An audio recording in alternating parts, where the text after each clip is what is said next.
If you understand your audience super well, and then you have an offer that's aligned with that, all you have to do is price it at a no-brainer price. A price where it's a steal for that person, and then it works. But is that easy? It's not easy.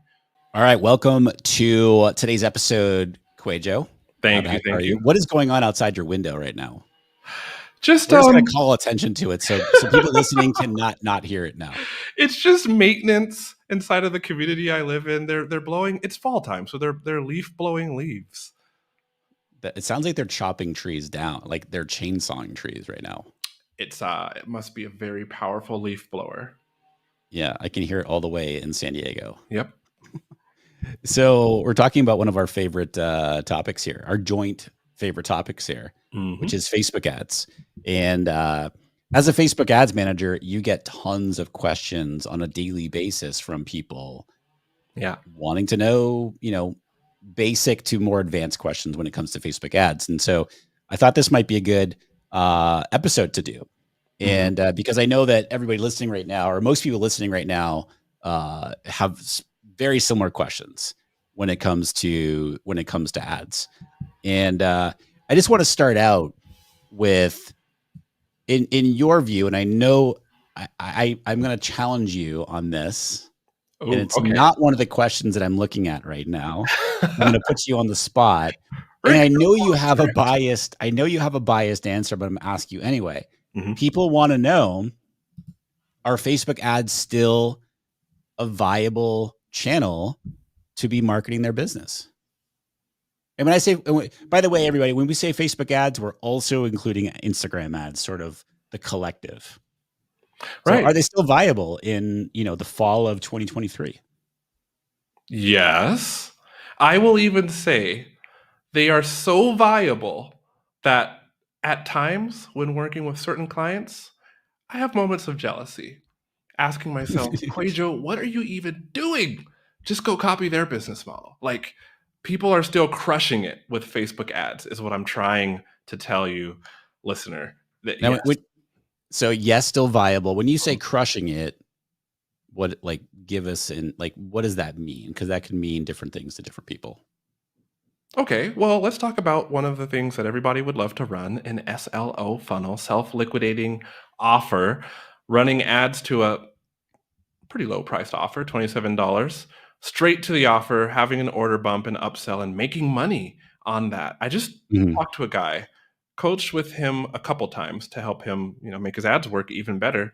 He has a military offering. It's a course, if I can remember correctly, that teaches commanding officers how to conduct their reviews better.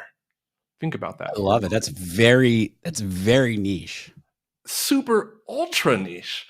And his order bump, I'm not going to be able to recite the order bump off the top of my head, but he has an order bump and an upsell. And, they have those textbook order bump and upsell uptake rates. And it's just so crazy profitable. And that's just one example. So yes. So describe what you're talking about, though. Somebody clicks on an ad, goes to download a lead magnet or for whatever. Okay. And then is this the funnel that you're talking? This type of funnel that you're talking about? So that would be.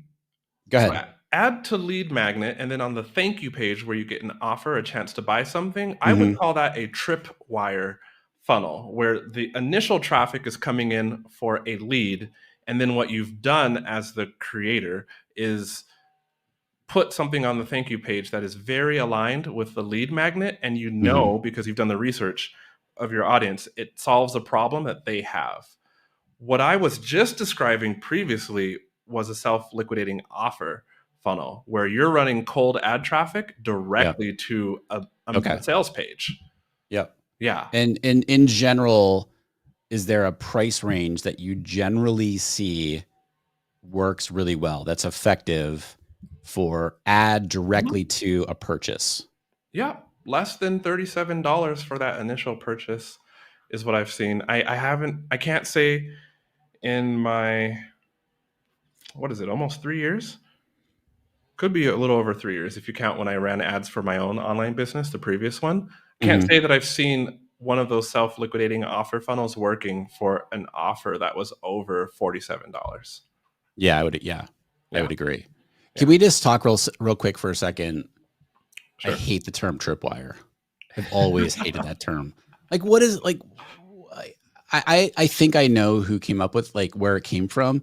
I just don't understand. If you're like, I look at, all right, somebody's gonna come. You're offering a lead magnet. You're offering them. You're giving them incentive to come into your house. Like you're welcoming them into your house with a lead magnet. That's something that's going to be really helpful. And then then you make this other offer that's like, that's It's a whatever price, $7, let's just say. Cool. yeah. I'm all for this, but like a tripwire. It's like I just picture like they're walking into your house and then you've got a little tripwire on the door. And so they trip over it. Like what Yeah. kind of experience is that? Anyway, It's just not good terminology because if you think about it, like it's squeeze terrible. page. Remember squeeze page from back in the day? Yeah, Like totally. Yeah. it the picture that's being painted is that we're like luring people in and like tripwire. So then like somebody's coming to your house so you can just sell the heck out of them. No, it's like selling is serving. That's what you said. I took that one from you. Yeah. Selling is serving. Selling is I serving. get I can hear people right now or see people right now listening right now thinking like finally somebody's saying it. Like I've always hated the tripwire Oh, yeah. term too. Yeah. If All right, so tripwire, but you're talking more so about the example you just mentioned, like a slow funnels, which is Mhm. self-liquidating offer. You have an ad for a specific offer, which is for sale. Mhm. Let's call it a $37, widget, and somebody buys that, and then they're presented with another offer, Yep. which is, maybe an upsell or a bump offer. People call it different things. And then, sometimes a third offer after that. But this particular funnel that you just mentioned is converting really, really well. Very well. So, like, what's really well? Like percentages? Do you have percent? I'm looking at my other monitor right now, and I'm not looking at his file. I would have to go dig through Google That's cool. Drive That's to go cool. You get didn't it. know I was going to ask you this. I didn't. And the reason that this type of funnel is so attractive to people is that you can often pay for your ad spend through this type of funnel because you're making money back on the sale. Mhm. And now, with that though, I did an episode a while ago telling people not to do these small offer funnels.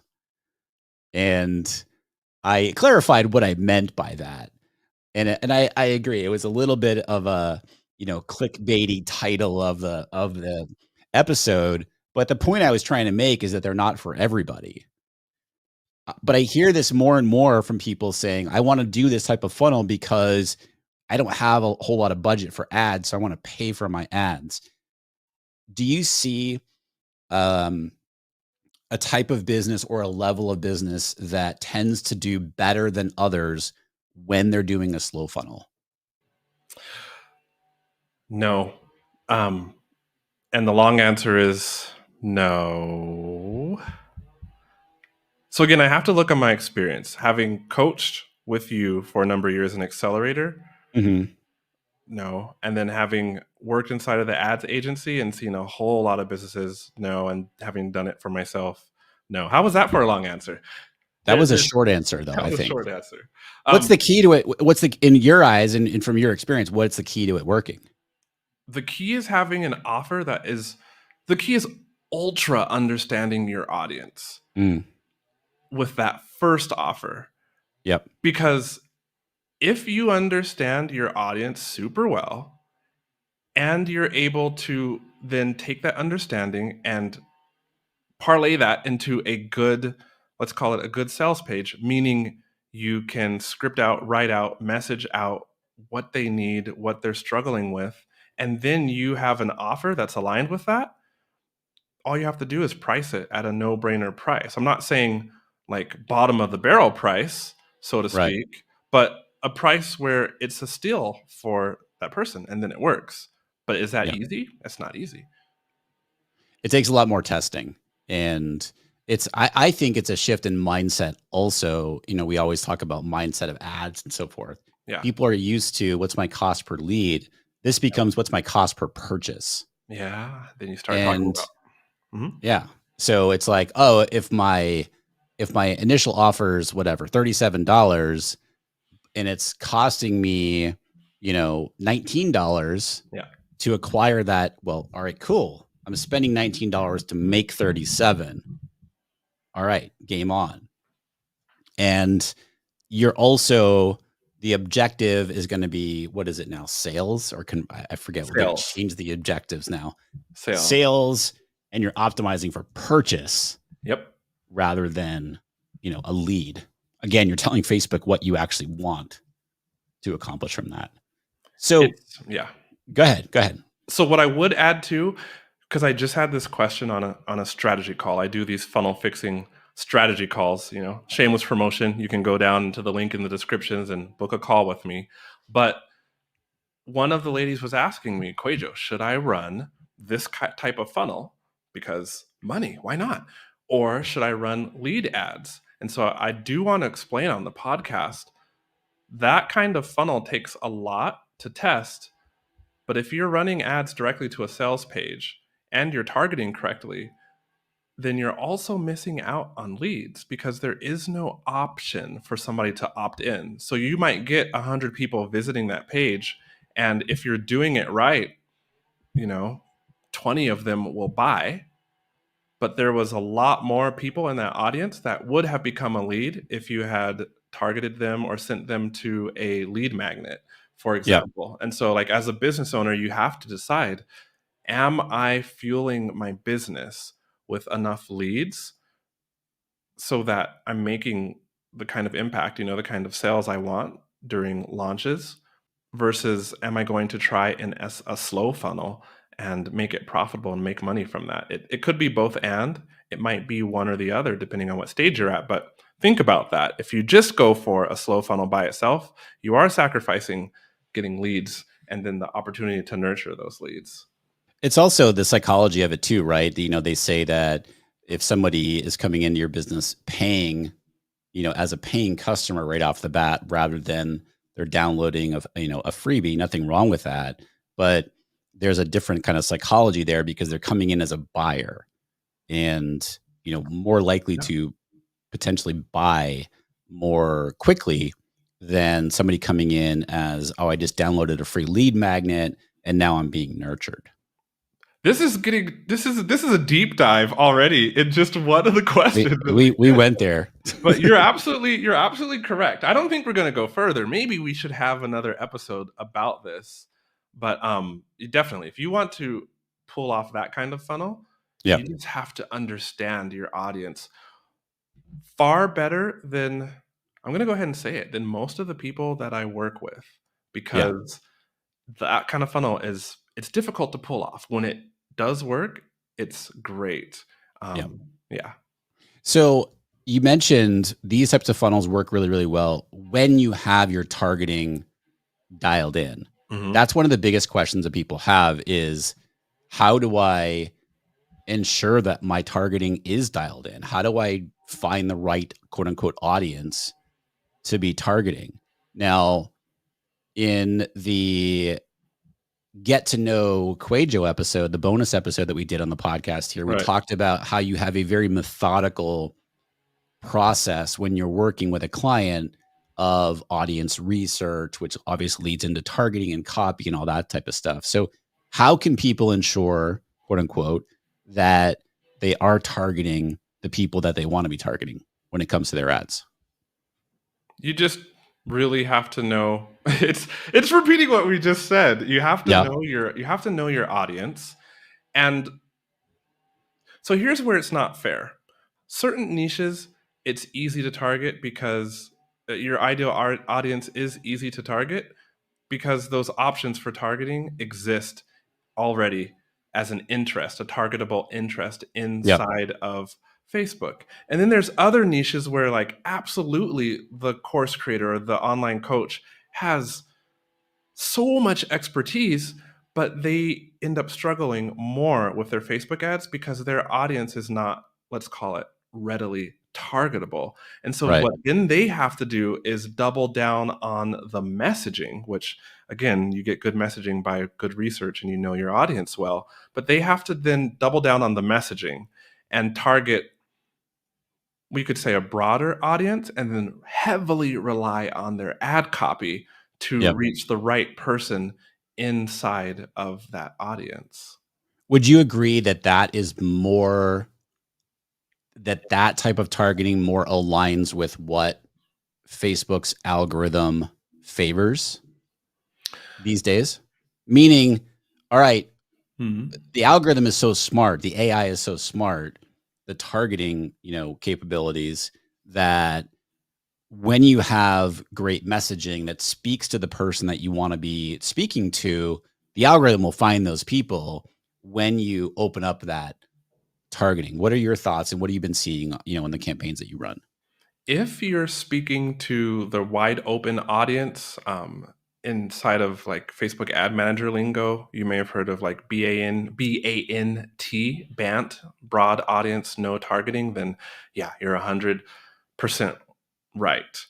With one caveat: this wide open audience, Facebook's algorithm is only getting better and better and better and better every day because there are hundreds and thousands. I don't have the number actually. How many people are advertising on Facebook? It's a huge business.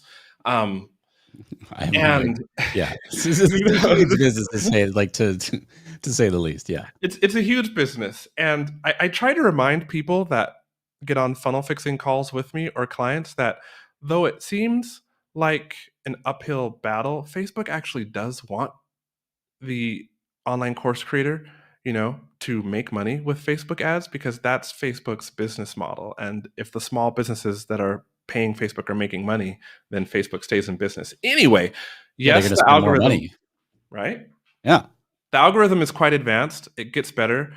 If your business already has a bunch of leads, as in the Facebook pixel has a bunch of data on the kind Hmm. of person that does business with you, I mean, Rick, you've seen it too, but more and more what I'm seeing like in the trenches is those wide open audiences are actually yielding a better lead than targeting Yeah. lookalikes. Like it used to be about really focusing in on interest or testing all of the different individual lookalikes of like a purchaser audience.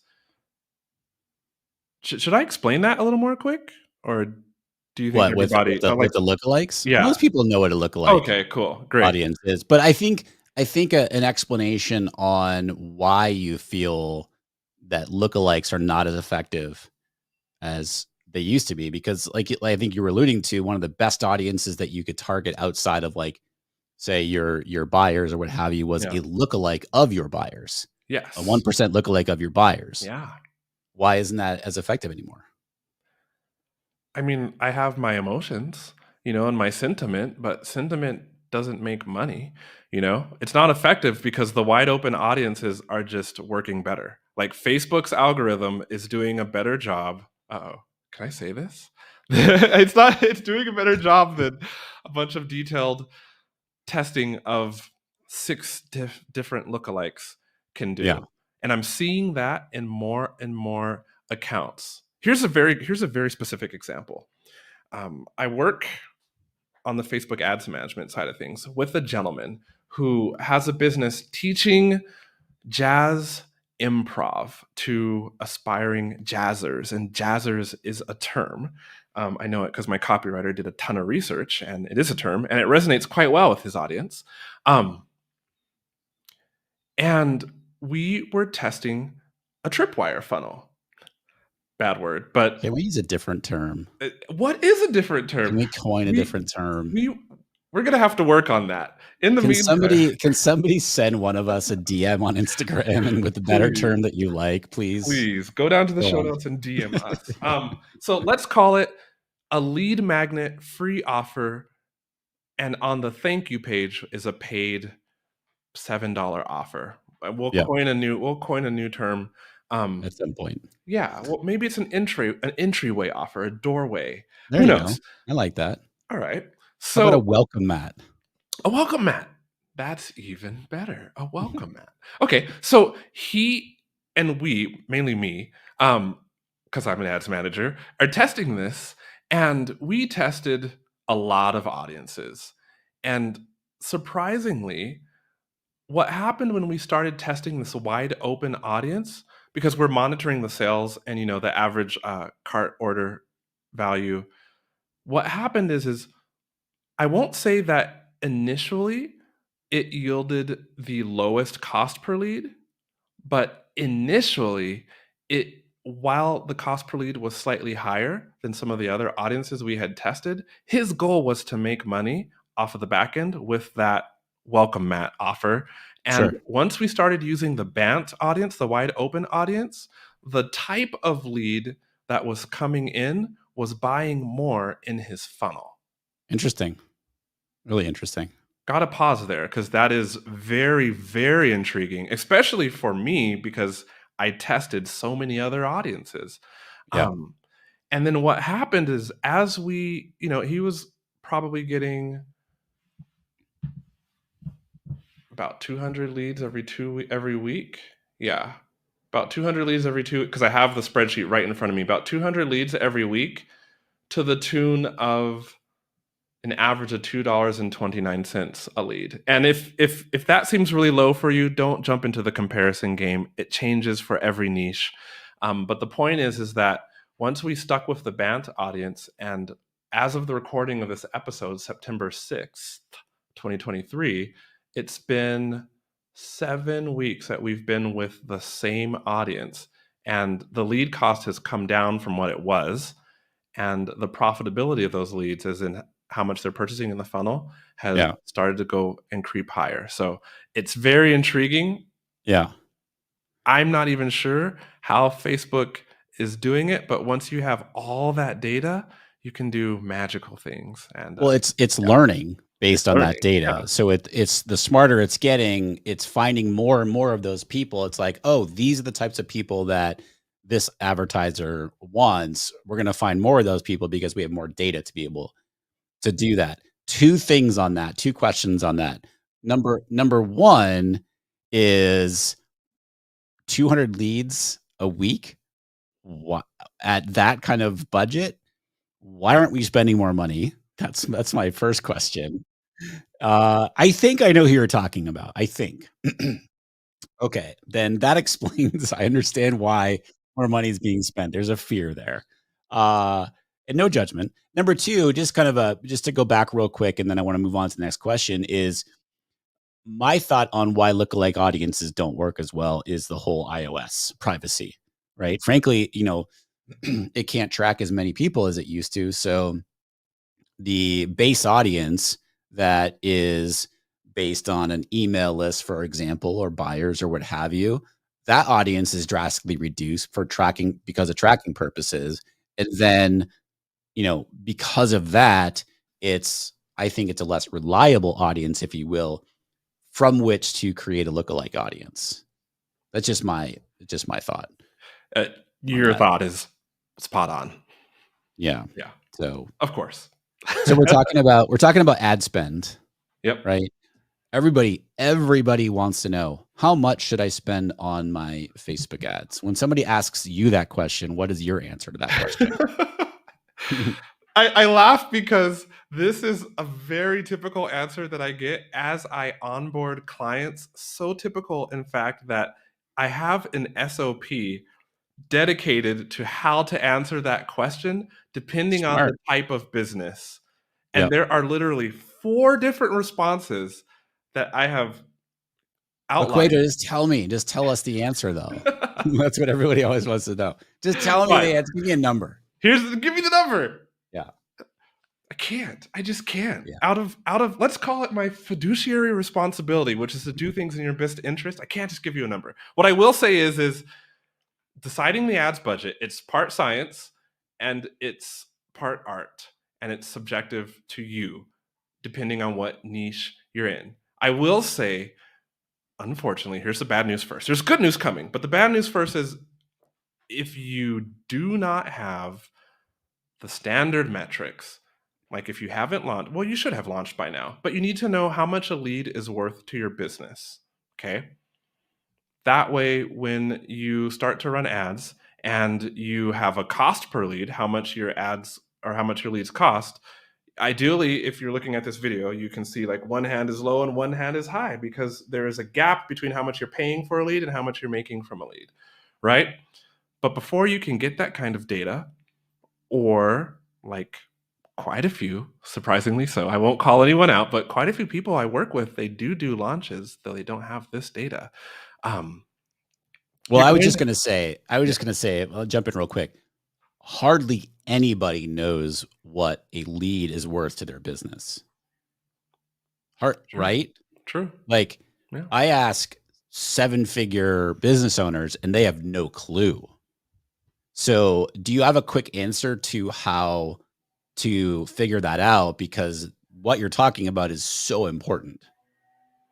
I mean, if you just wanted to do some super simple math, you could Yeah. take a given period of time, let's call it a year, uh, and then how many leads did you get, and then how much did you sell? You know, Yeah. start somewhere. If you know your funnel a little better, then maybe say, how many leads did I get from Facebook ads? Oh my gosh, let's not get started on tracking, but please track your Facebook ad leads and tag them inside of your email CRM so you know the leads that came from Facebook ads, and then just see what they bought. So look at a year of leads, look at a year of purchases that came from Facebook ad leads, you know, because your funnel could be super complicated, but you can do that and Yep. gauge. So to sum that Yeah. up, you just have to make an estimated guess in the beginning. And when that answer is not enough, since I know the listener would love to know a number, I just say $30 to $40 a day. If they can afford to invest that in their business, Mm-hmm. then we can start there, because that allows me as an ads manager to test 3 to 4 ads at once and then look at the metrics and begin to swap out ad components based on what's working and what's not, and lower that ad cost. So there, I've given up a number. So ish between $1,000 and $1,500 a month, Yeah, roughly, to start. But roughly. there's nothing set in stone I have, that says that's what you've seen that works particularly well when somebody's like, all right, how much do I need to spend in order to start to see some results that I can use? but see that question though, how much do I need to spend in order to see results? Mm-hmm. Kind of is like as if it's a pay to play. Like if you start spending a little more, then Facebook will Yeah. give you lower lead costs, and then it's Facebook's fault. I'm not pointing any fingers, but you know, it does Right. come back to how aligned is my lead magnet. You know, how well researched is the ad copy. But yeah, here I could say this. Consider, after I gave you that number, and I know there's probably a listener or 16 who are like, but I don't have $1,500 to spend a month. I have a couple clients who are spending $700 a month, right? The trick is you look at your lead magnet, consider the following 4 points. What is your lead magnet conversion rate? Okay. As in when people hit the landing page for your lead magnet, like what percentage are opting in. Kind of start from the end with the end in mind and back yourself up, as in how many leads do you want over what, let's say, a month period of time? How many people do you need in your funnel to make your sales goal? So what is your sales goal, right? Start there, and then estimate, and then turn on ads and methodically test and bring your lead cost down. Cool. Numbers. Yep. So, y'all, what QUAY.jo just described is an actual way to back into, quote unquote, how much should you spend on your ads, is using the data that you have, hopefully. And if you don't have that data, then that's the first step, is figure out what that data is so that you can start to back in there, converge sales conversion rate, lead opt-in conversion rate, et cetera. And that can back you into, all right, well, I'm going to start testing, whatever, $1,000 a month or whatever it might be. Or maybe you could say, oh, test $5,000 a month, whatever it might be. It gives you a more quote unquote scientific way to back into that number and being able to answer that question. Yep. You've mentioned a few times about targeting and doing research. What are some of the best practices that people can do to research their target audiences? Here's just a straight tip that I love to do over and over with clients. Dive into what I would call secondary audiences. These would be the smaller targetable audiences that most people aren't targeting because they just don't want to do the work. But because you listen to the Art of Online Business, I know you're willing to work. So here's what I mean.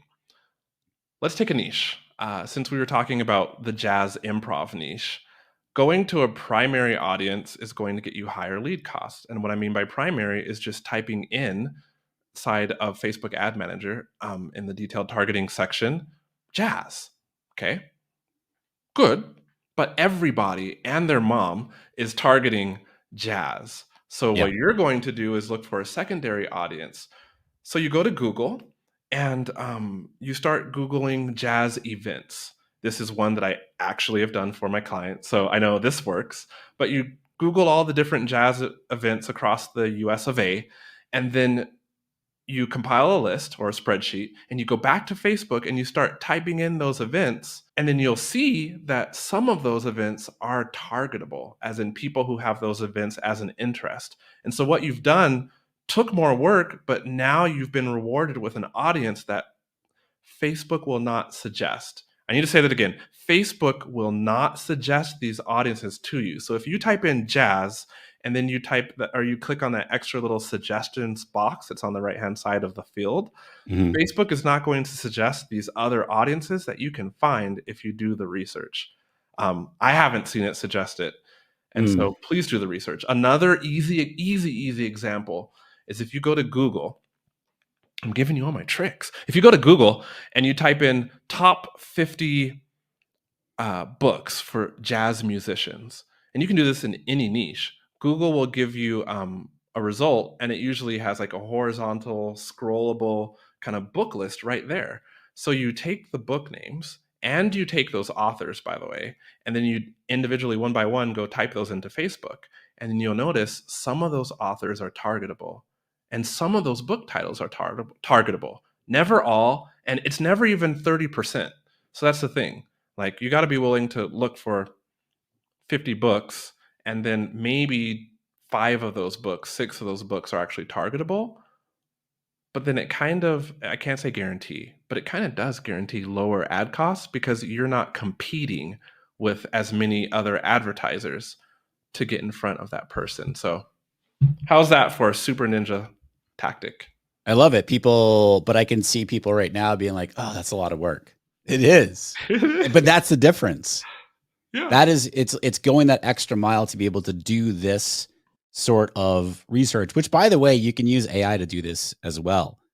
Go on to and I wouldn't use ChatGPT in the ChatGPT app simply because it's only up through 2020, September 2020.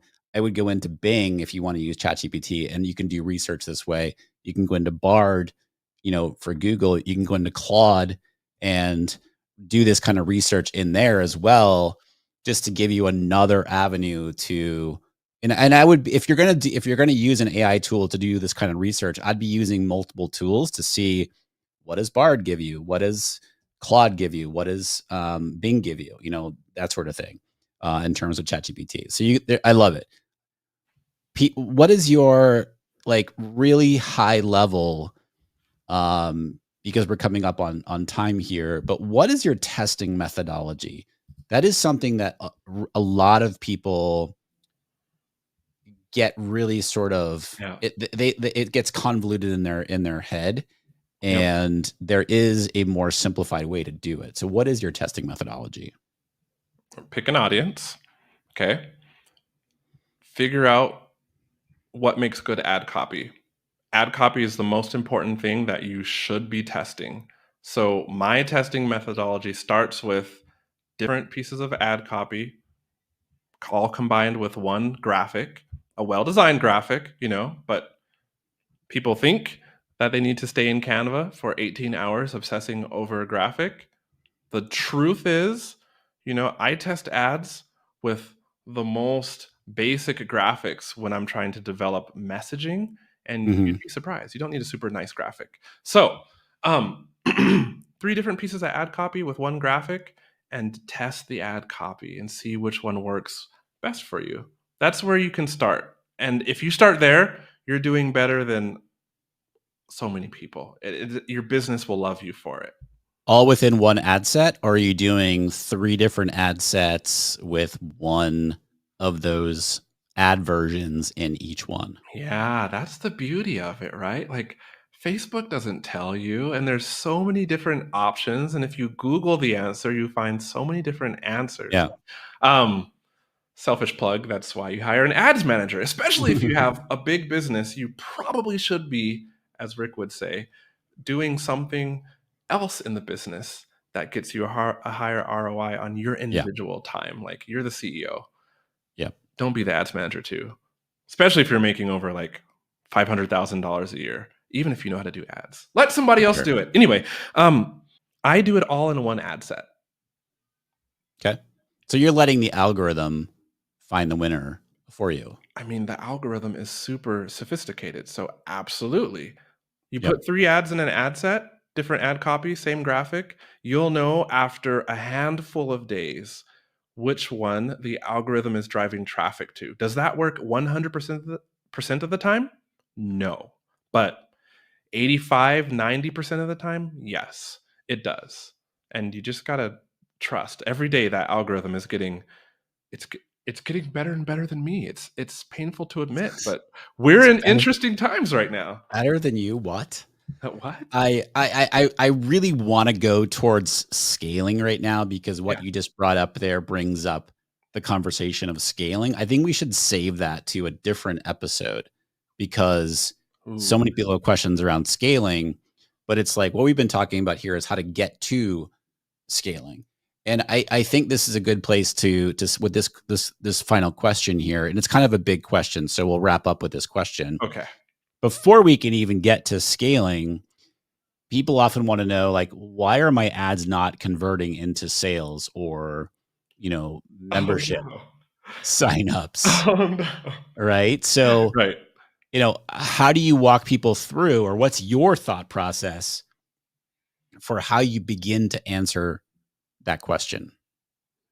First of all, my response is one of empathy. When I say, "Oh, no," it's because I get this question more than you would think, and I know if more people could figure this one out, then it's just adding more revenue to their businesses, serving more people who they were meant to serve. But where do you start? It's not just ads. And Yep.